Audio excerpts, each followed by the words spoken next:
e o consagrou e todos os seus utensílios, bem como o altar e todos os seus pertences, os príncipes de Israel, os cabeças da casa de seus pais, os que foram príncipes das tribos, que haviam presidido o censo, ofereceram e trouxeram a sua oferta perante o Senhor: 6 carros cobertos e 12 bois.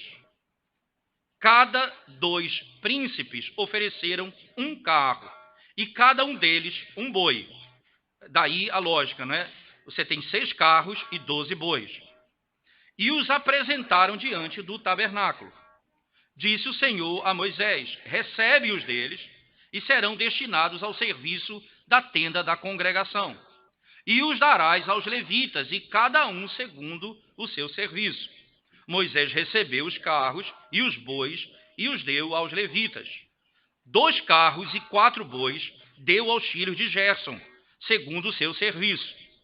4 carros e 8 bois deu aos filhos de Merari, segundo o seu serviço, sob a direção de Itamar, filho de Arão, o sacerdote. Mas aos filhos de Coate nada deu, porquanto a seu cargo estava o santuário, que deviam levar aos ombros. Eles não levavam sobre os carros, mas sobre os ombros. Ofereceram os príncipes para a consagração do altar no dia em que foi ungido. Sim, apresentaram a sua oferta perante o altar. Disse o Senhor a Moisés: cada príncipe apresentará no seu dia a sua oferta para a consagração do altar. Verso 12. O que, pois, no primeiro dia apresentou a sua oferta foi Naasson, filho de Aminadab, pela tribo de Judá. Então, só para você entender a ordem, lembra que a ordem, o tabernáculo estava no centro, não é? E Naasson, que é da tribo ligado a Judá, era a tribo que ficava na entrada da tenda, na entrada da porta. As outras tribos estavam ao redor e a dele na frente, junto com o sacerdote. Então veja que a ordem é, quem entrega primeiro é o que está à porta da tenda.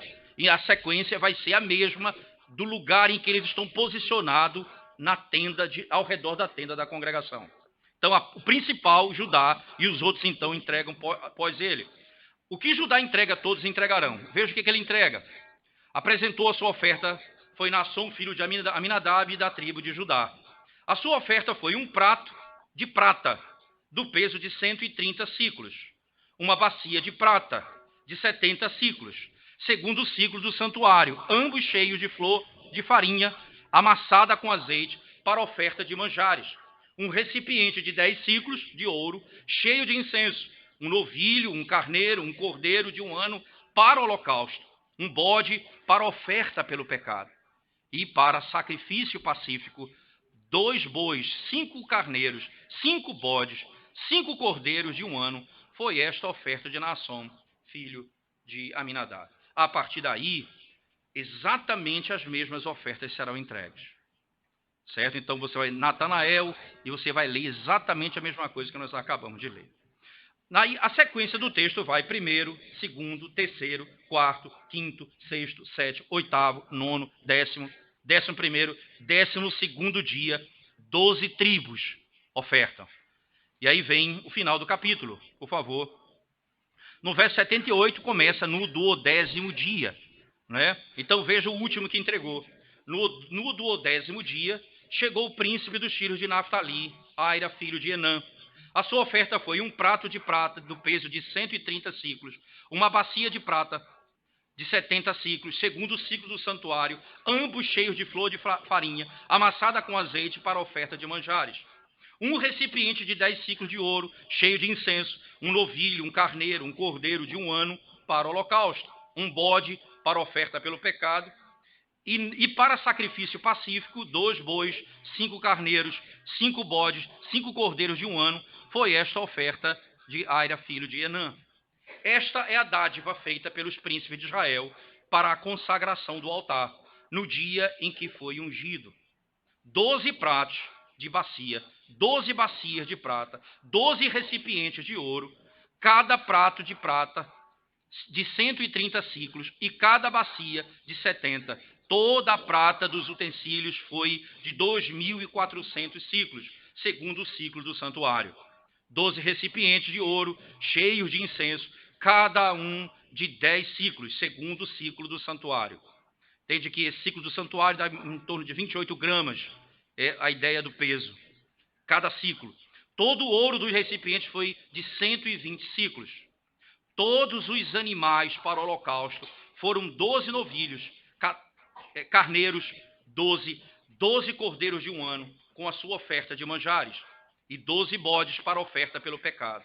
E todos os animais para o sacrifício pacífico foram 24 novilhos, os carneiros 60, os bodes 60, os cordeiros de um ano 60. Esta é a dádiva para a consagração do altar, depois que foi ungido. Quando entrava Moisés na tenda da congregação para falar com o Senhor, então ouvia a voz que ele falava de cima do propiciatório, que estava sobre a arca do testemunho, entre os 2 querubins. Assim lhe falava. Amém. Vamos orar ao Senhor. Ó Deus, nós te damos graças por tua palavra e pelo privilégio de podermos ouvi-la. Agora, Senhor, desvenda os nossos olhos e o nosso entendimento. Dá-nos, ó Deus, a graça e o teu Espírito para nos conceder visão, entendimento, compreensão da glória do Evangelho de Cristo nos aspectos externos da antiga aliança. Em nome de Jesus nós oramos. Amém, Senhor Deus. Amém.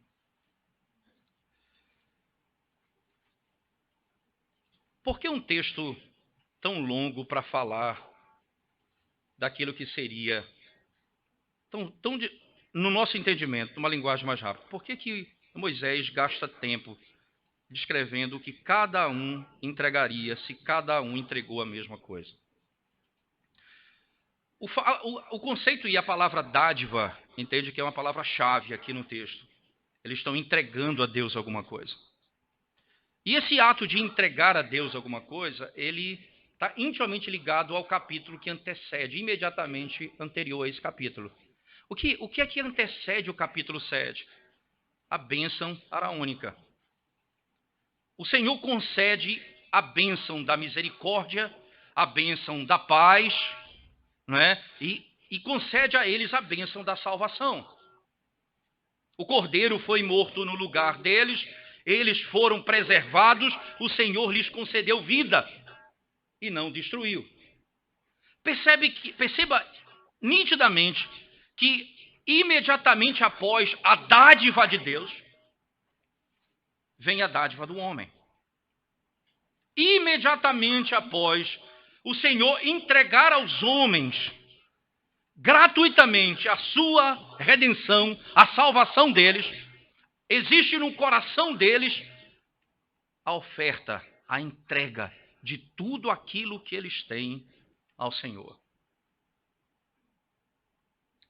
Independente da posse de cada tribo, toda a tribo entregou a mesma coisa. O foco aqui não é destacar simplesmente o que foi entregue igual, mas nós vamos ver por que foi igual e por que é igual, mas o fato agora é porque todos entregaram, porque todos ofertaram, porque todos concederam o que tinham a Deus. E a resposta, que não pode ser outra, pela própria lógica da revelação, é que esse é o fruto primeiro da obra da salvação. É o fruto primeiro da obra da salvação. O indivíduo entrega o que tem ao Senhor. Essa lógica, irmãos, ela não apenas entra em aspectos financeiros, nós vamos ver também que é implícito e claramente implícito no texto, mas diz respeito à própria vida e tudo que eu tenho. Veja, se não é essa lógica. Por exemplo, Paulo escrevendo aos Romanos, no capítulo 12, por favor, abra sua Bíblia comigo. Paulo escrevendo aos Romanos, no capítulo 12, você vai encontrar, não é, na linguagem do apóstolo Paulo, o início do capítulo 12, verso 1, o que aparentemente passa despercebido na nossa leitura. Romanos capítulo 12, versículo 1. Veja o que diz o texto sagrado.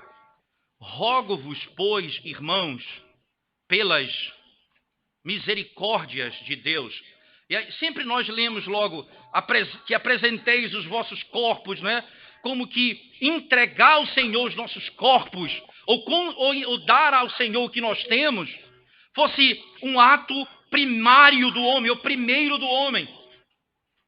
Ora, nós acabamos de sair do capítulo 11, que diz assim no verso 33 a 36, ó profundidade da riqueza, tanto da sabedoria como do conhecimento de Deus.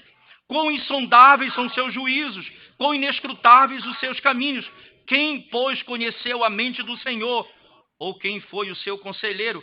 Ou quem primeiro deu a ele para que venha a ser restituído? Perceba, ele está dizendo, logo no final do texto ele diz, ninguém deu nada a Deus primeiro para depois receber dele. Por isso que lá em Números, o capítulo encerra com a dádiva da salvação. O Senhor nos deu a salvação graciosamente. E o que vem pós isso é o efeito na vida do cristão. Aí Paulo aponta para isso no capítulo 12, no verso 1. E ele aponta para o conceito que ele acabou de estabelecer no final do 11. Rogo-vos, pois, irmãos, pelas misericórdias de Deus. Ora, o ponto de partida é as misericórdias de Deus. As misericórdias que foram contadas do capítulo 1 ao capítulo 8. Quando Paulo vai descrever categoricamente que o homem não é salvo por obras, mas pela graça. Não é salvo por aquilo que ele faz, mas por aquilo que o Senhor fez por ele. Ele é justificado pela fé e não por obras. Essa tese de Paulo agora é a base da santificação. Ele diz, agora, irmãos, tendo em vista as misericórdias de Deus, apresente os seus corpos como sacrifício vivo diante dele. Essa lógica paulina é a lógica de Moisés e Números. Capítulo 6 encerra dizendo, Deus abençoando o povo, dizendo que a paz é dada por Deus, que a misericórdia vem de Deus, que a luz, que o entendimento procede do Senhor. Aí no capítulo seguinte, eles entregam ao Senhor o que eles têm. Eles ofertam ao Senhor o que eles têm. Mas por que eles ofertam essas coisas ao Senhor? Por que é um carro, um boi, a prata e os animais? Porque eles ofertam de acordo com a natureza da adoração. De acordo com a natureza da adoração. Um carro, por quê? Um boi, por quê? Para revelar que a glória do Senhor é móvel, que o culto ao Senhor é manifestado dessa forma. Veja, essa é a linguagem utilizada, por exemplo, pelo profeta Ezequiel, no capítulo 11, 10 a 11, quando a glória do Senhor está saindo do templo, a imagem que se tem é de uma roda que gira. Uma roda que gira dentro de outra roda, isto é, a ideia de que a glória do Senhor se move e ela sai de dentro do santuário, vai para cima e depois para o topo do monte. Isso já aponta o fato de que não é a ideia central de que um lugar específico é o lugar onde Deus é adorado, mas de que a glória do Senhor é móvel. Eles caminham para a construção de um santuário, mas para apontar para a glória que viria em Cristo de um templo superior, cujo fundamento não era pedra como uma pedra que nós possuímos nesse mundo, mas Jesus é a pedra angular, essa pedra viva, e todos os que se põem sobre essa pedra passam a viver e são chamados de pedra que vive. Logo, esse santuário que é edificado é tido como santuário do Senhor, a igreja do Senhor. E Jesus diz à mulher samaritana, os verdadeiros adoradores me adorarão em espírito e em verdade, não vão me adorar num lugar específico. Entende que já na antiga aliança o movimento do santuário aplica-se para a verdade de que Deus é adorado em todo lugar pelo seu povo. Ele não é adorado por aqueles que não são seus, mas adorado pelo seu povo em todo lugar. Onde o povo ia, a glória do Senhor ia. E eles adoravam o Senhor onde quer que eles fossem. Percebe que a oferta, ela é dada de acordo com a natureza do culto, da adoração. Eles entregam prata, ciclos de prata, as bacias, tudo o que era oferecido para o Senhor. Veja, já com a flor de farinha, para poder oferecer sacrifício ao Senhor.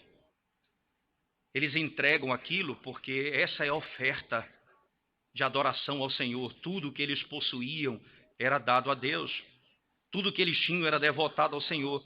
E a prata e o ouro representa, mesmo sendo a glória externa, representa a glória que é manifestada pela linguagem do santo lugar e da eternidade. Foi assim desde o princípio, de maneira não desavisada, mas de maneira objetiva. O Senhor descreve lá no Éden que o Éden possuía 4 rios que saíam, ou melhor, o jardim possuía 4 rios que vinham do Éden. E desse Éden partia um rio que banhava o jardim, e esse jardim tinha 4 rios cujas riquezas eram claras: ônix, ouro, pedra preciosa. E você vai ver que a descrição do templo do Senhor, lá em Apocalipse, é exatamente a gloriosa revelação dessas pedras preciosas. E o templo, então, é manifestado dessa maneira. As partes do santuário, elas são feitas dessa forma, com prata, com ouro, descrevendo a glória, que não é simplesmente externa, mas aponta para a glória do Senhor, manifestada dessa forma. Por isso que riqueza na língua hebraica vem da mesma raiz da palavra glória. A palavra glória em hebraico, que é a palavra kavod, vem da palavra kavad em hebraico, que no caso kaved é a ideia exata de ser pesado. Alguém que é rico é alguém que é pesado, que possui muitos bens. E a glória do Senhor, isto é, o Deus que possui, que o seu ser, aquilo que ele é, aquilo que ele possui, essa é a glória de Deus. Daí há uma íntima relação entre riqueza e glória. Daí a imagem do santuário de riqueza, mas a glória do Senhor presente ali, revelando exatamente aquilo que ele é. Mas lembre-se, nem boi, nem carro, nem prata poderia ser oferecido se não fosse por meio do sacrifício que deveria ser manifestado. Veja, por favor, o início do mesmo capítulo comigo. Capítulo 7 do livro de Números, por favor. Volte comigo para o texto.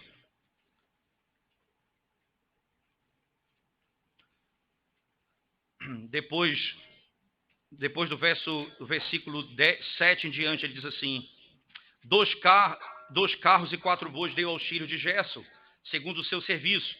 4 carros e 8 bois deu aos filhos de Merari, segundo o seu serviço, sob a direção de Itamar, filho de Arão, o sacerdote. Mas aos filhos de Coate não deu, porquanto a seu cargo estava o santuário, que deviam levar aos ombros. Ofereceram os príncipes para a consagração do altar. No dia em que foi ungido, sim, apresentaram a sua oferta perante o altar.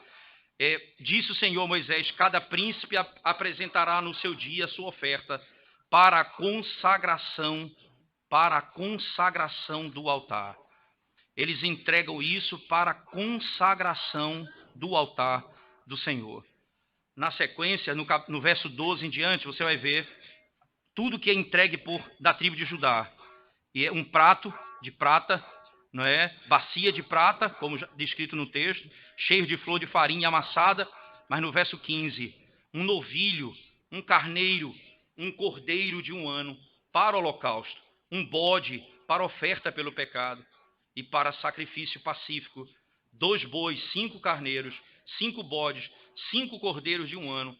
Foi esta a oferta de Naasson, filho de Aminadab. Perceba que vem os carros, as pratas e o sacrifício.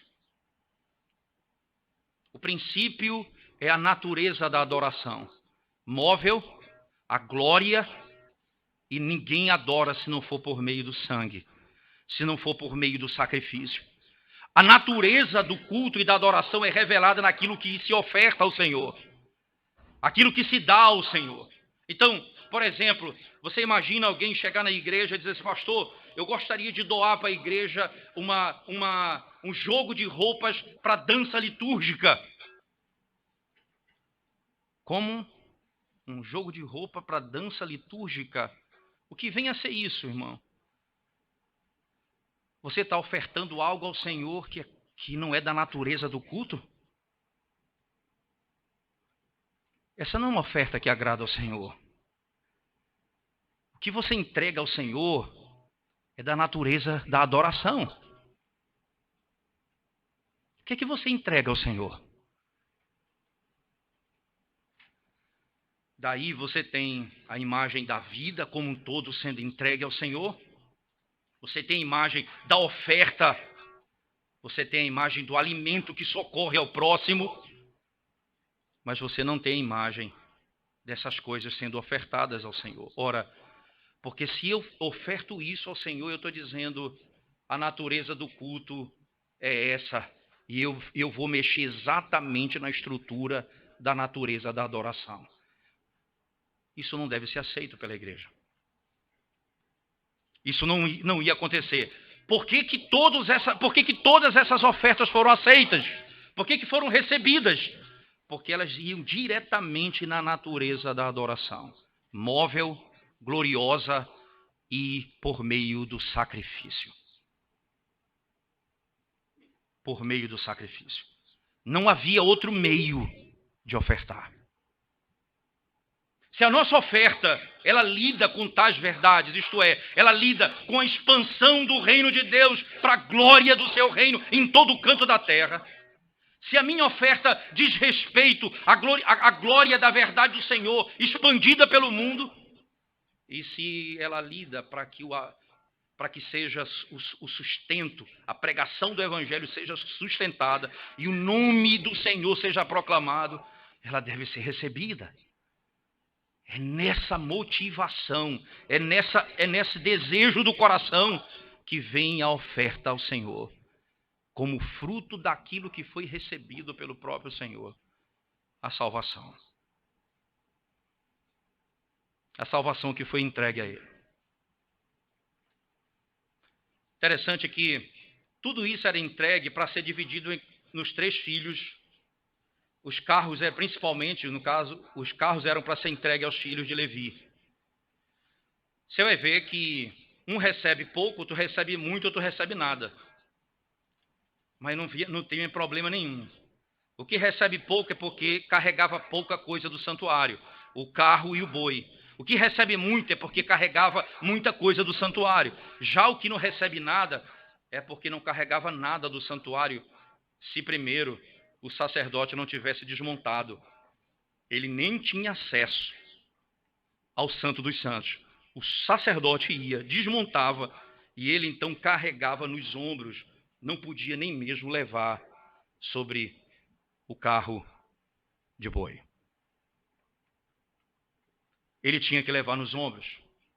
E o Senhor então capacita cada um para fazer aquilo que Ele chamou. Aqueles homens fortes que carregariam peso, aqueles que carregariam menos e os que carregariam mais. O Senhor capacita cada um para fazer a sua obra, exatamente como Ele determina.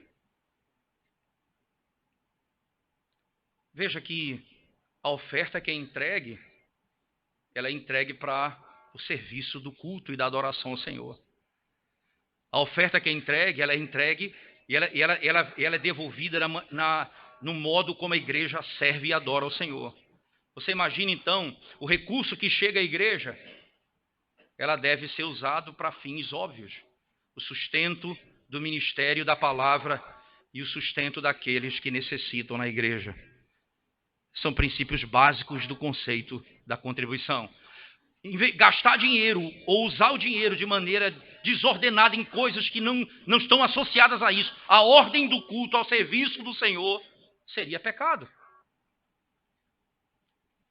A lógica bíblica é essa. E eles recebem aquilo que é entregue, porque é entregue de acordo com a natureza do culto e, consequentemente, é usado de modo correto na adoração ao Senhor. No modo como o santuário é carregado, no modo como o sacerdote trabalha dentro do santuário e no modo como o culto é feito por meio de sacrifício do Cordeiro. É interessante notar, e aí o final do texto, por favor, venha comigo para o finalzinho do capítulo. Ele diz assim, verso 84 em diante: esta é a dádiva feita pelos príncipes de Israel para a consagração do altar, no dia em que foi ungido. Veja, aqui ele passa a resumir tudo que foi entregue. A palavra dádiva volta. Essa é a dádiva feita pelos príncipes de Israel para a consagração do altar, no dia em que ele foi ungido. Príncipes de Israel. O cabeça de Israel é o que traz a oferta. Por que isso? Porque o cabeça traz a oferta. Por um princípio tão claro, irmãos. Porque esse é o exemplo que todos seguirão dentro da própria estrutura da tribo. Primeiro ele entrega por todos e estabelece um padrão para todos. Todos consagram sua vida ao Senhor. Esse conceito do príncipe que entrega é o conceito do pai que oferta ao Senhor e ensina os seus filhos a ofertar na igreja. É o pai que mostra que a prioridade dele é com a casa do Senhor e que o coração dele está na obra do Senhor. Ele então estabelece para os seus filhos que é exatamente esse o padrão que deve ser seguido na igreja. Ora, como é que nós queremos que os nossos filhos tenham um coração generoso se o pai, o líder, o príncipe, o cabeça não tem um coração generoso? Certamente não é essa a forma do Senhor estabelecer. O Senhor trabalha com um exemplo e assim deve ser. Como é exatamente, como você, como pai, como líder, como é que você tem lidado com isso? Você tem ensinado seus filhos a generosidade? Você tem ensinado seus filhos a ter um coração pronto a doar, a entregar, a servir? Ou a única coisa que você reclama é daquilo que você não recebeu? Você não fala daquilo que você quer dar, quer servir, quer contribuir? Ou a única reclamação sua é a discussão sobre salário, sobre que melhoria disso, melhoria daquilo, e a sua briga é sobre isso, a sua mente só está cheia disso, e você não ensina os seus filhos ao serviço do templo, a contribuição na casa de Deus. E isso é algo que os filhos precisam ver nos seus pais. Quando ele vai bem financeiramente, ele não vê a generosidade abundar nos seus lábios e nas suas falas. Mas quando ele não está bem financeiramente, ele vê ele reclamar o dia inteiro, dizendo, meu salário, isso e aquilo. Ele vê exatamente onde está o coração dele. O que nós estamos ensinando aos nossos filhos?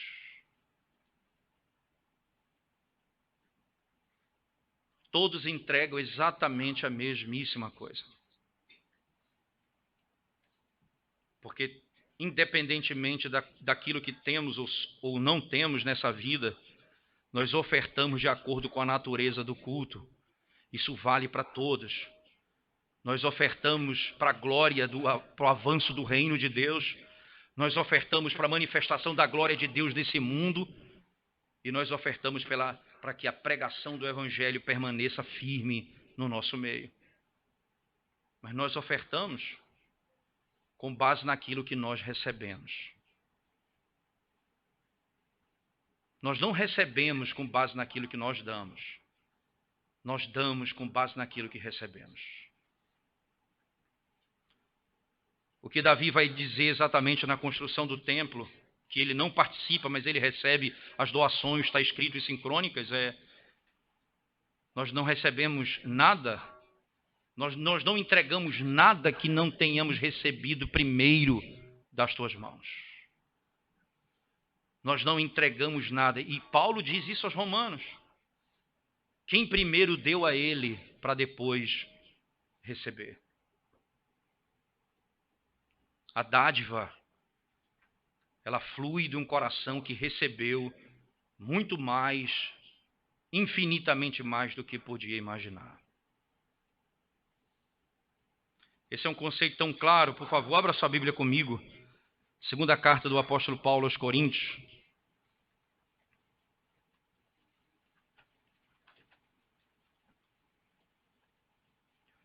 Segunda carta do apóstolo Paulo aos Coríntios.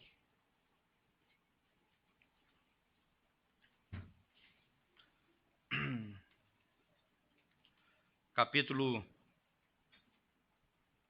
8.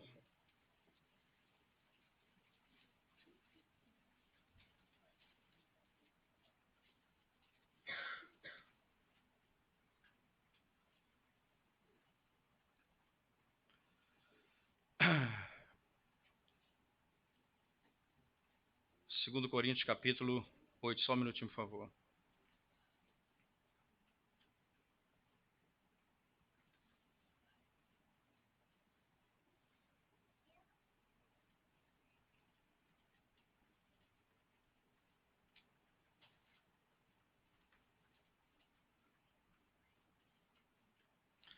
Verso 1 em diante, diz assim o texto sagrado. 2 Coríntios 8, verso 1 em diante.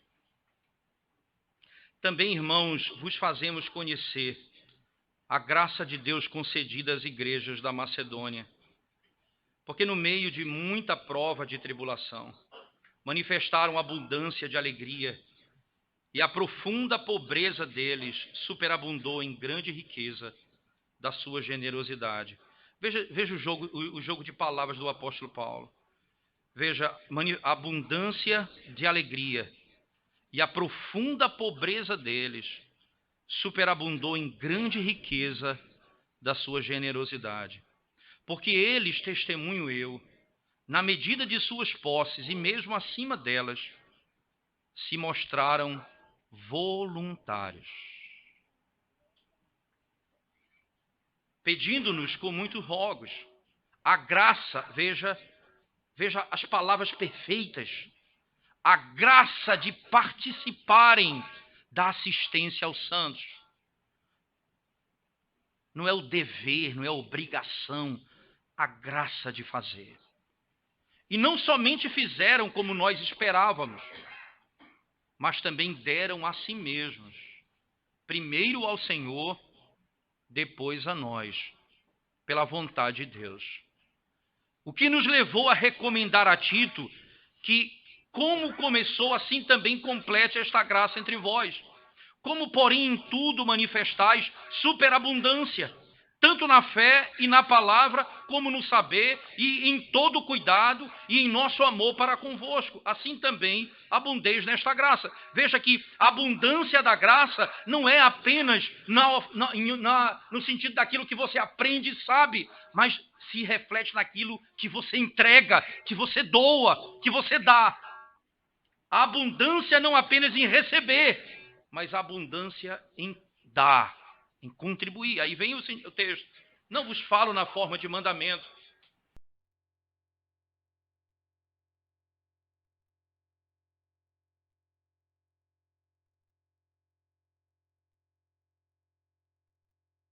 Vocês conhecem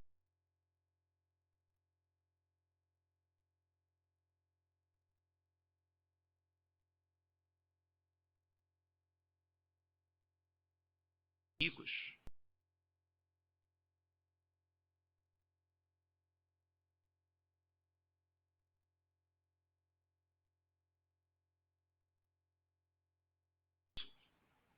Completai agora a obra começada, para que assim como revelastes prontidão no querer, assim a leveis a termo, segundo as vossas posses. Porque se a boa vontade será aceita conforme o que o homem tem, e não segundo o que ele não tem. Porque não é para que os outros tenham alívio e vós sobrecarga, mas para que haja igualdade, suprindo a vossa abundância no presente, a falta daqueles, de modo que a abundância daqueles venha a suprir a vossa falta, e assim haja igualdade. como está escrito, o que muito colheu não teve demais, e o que pouco não teve falta. Veja o princípio que a Escritura estabelece. Como eu devo ofertar? Baseado na graça recebida. Como a graça recebida? Cristo, que é rico, se fez pobre para que fôssemos feitos ricos. Esse é o padrão da oferta.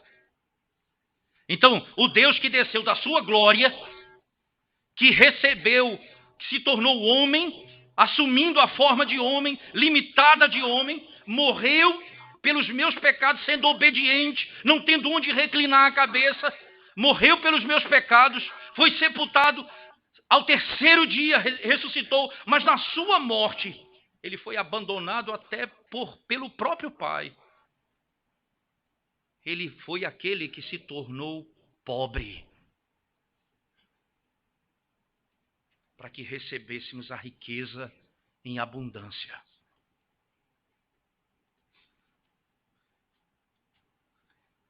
Aí você vai ver Paulo dizendo, esses irmãos, eles entregam suas ofertas voluntariamente. Porque como Cristo voluntariamente deu a vida, eles voluntariamente contribuem.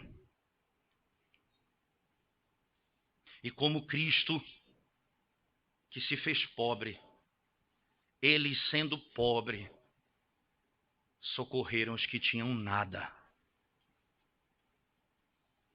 porque tinham recebido em abundância. Porque tinham recebido em abundância.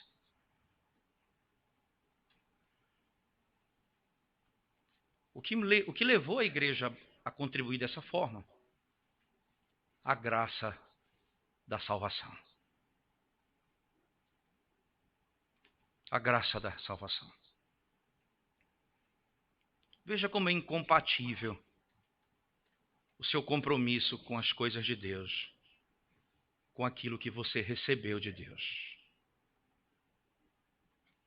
Veja como é incompatível a sua entrega ao Senhor com aquilo que Deus lhe deu. Você tem entregue a sua vida, o seu corpo como sacrifício vivo, santo e agradável ao Senhor. Você tem tido benefícios nessa vida para o seu próprio bem. Você tem sido egoísta cada vez mais, pensando mais em você mesmo e não no próximo. Você não apenas colhe, você pega até os últimos centavos para que ninguém que vem atrás possa colher nada. Como é que você tem agido? Se Deus deu tudo por você, se Ele deixou a sua glória por você, se Ele deu a vida por você, e como é que você vive diante dos outros? Daí o Números exatamente encerra como começa, falando da dádiva da entrega, porque receberam a bênção de Arão, em que o Senhor olhou para eles e teve misericórdia deles. Quando ele entrega a prata, ele mostra que a riqueza dele não está nesse mundo. Quando ele entrega a sua vida, ele mostra que a vida dele está em Cristo. Quando ele devolve a sua oferta, sua contribuição, seu dízimo, ele diz, o meu sustento vem do Senhor.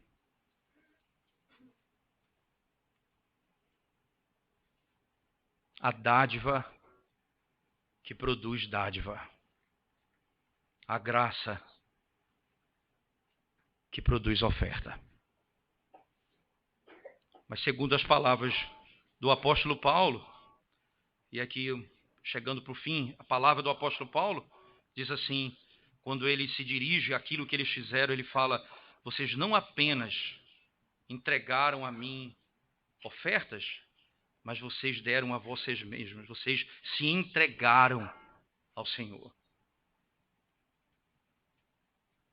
Vocês entregaram a vocês mesmos No versículo 5, ele diz exatamente isso. E não somente fizeram como nós esperávamos, mas também deram a si mesmos, primeiro ao Senhor, depois a nós, pela vontade de Deus. Entregaram a si mesmos ao Senhor. Esse é um efeito imediato da redenção. Esse é um efeito imediato da redenção. Nós vimos isso lá em Atos, abertamente. Paulo, quando chegava na Ásia, pregava o evangelho e ele foi socorrido por pessoas nas ilhas. Quando aquelas pessoas criam no evangelho, eles concediam a eles as riquezas que eles possuíam. Em outras palavras, eles davam para que ele continuasse a viagem até o destino dele, onde ele iria proclamar o evangelho. A contribuição, a oferta, a entrega é parte natural do processo da conversão.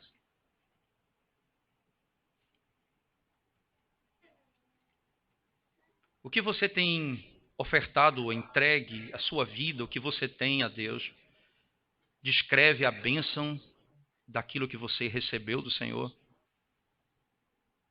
Você entrega com base nas misericórdias de Deus que já foram entregues a você? Ou nós fazemos como aquele credor incompassivo? Depois de receber o livramento do seu débito, que era impagável, ele foi e levou um indivíduo à prisão, porque ele devia quase nada em comparação ao débito que ele foi perdoado. É assim que a sua vida é? É assim que você tem vivido? Arrependa-se. Porque depois de receber a bênção oraônica, os príncipes entregaram prata, carros, bois, sacrifício ao Senhor. Porque esse é o efeito da salvação. Por outro lado, você que talvez esteja aqui e vem de uma outra igreja, de outro conceito sobre oferta, talvez você pensa que Deus é um Deus que faz barganha conosco. Você entrega a Deus para que Ele lhe devolva bênçãos. Você paga para que ele pague de volta alguma bênção para você. Isso não é o princípio bíblico. A Bíblia descreve exatamente como a manifestação da graça recebida, a graça de doar, a graça de entregar. Não o contrário, quem primeiro deu a ele para depois receber. Ninguém deu a ele para depois receber, nós recebemos dele primeiro. E o que nós entregamos foi o que nós recebemos das mãos dele. E assim deve ser o culto ao Senhor. Adoração ao Senhor. Resumindo e finalizando, esse texto longo lida com princípios claros. A contribuição é fruto da graça da salvação. A contribuição é fruto do conceito claro do que é que o culto ao Senhor é. Nós ofertamos de acordo com a natureza, a expansão do reino, a expansão da glória de Deus e a pregação do Evangelho de Cristo. E esse conceito também, e essa verdade nos ensina também que todos ofertam a mesma coisa, independentemente do que têm. Porque todos vão ter o mesmo espírito, fruto da gratidão daquilo que recebeu do Senhor. Ninguém da menor tribo, a maior tribo, da menos poderosa, a mais poderosa, ninguém deixará de contribuir. Os macedônios eram os mais pobres, era a tribo mais pobre, foi a que mais entregou a Deus. Porque entendeu o que havia recebido. Porque entendeu o que havia recebido. O que faz você retendo as bênçãos que Deus tem derramado sobre a sua vida? Fazendo você cada vez mais rico, mais próspero, e cada vez menos, e cada vez mais avarento, cuidado. Cuidado com o seu coração.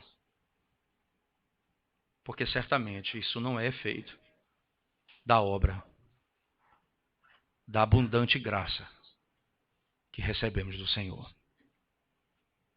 Vamos orar.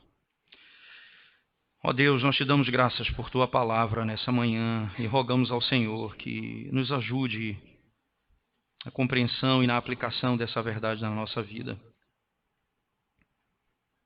Perdoa-nos, ó Deus, porque a nossa vida, não poucas vezes, nós não temos demonstrado nas mínimas coisas a abundância do amor e da graça que recebemos.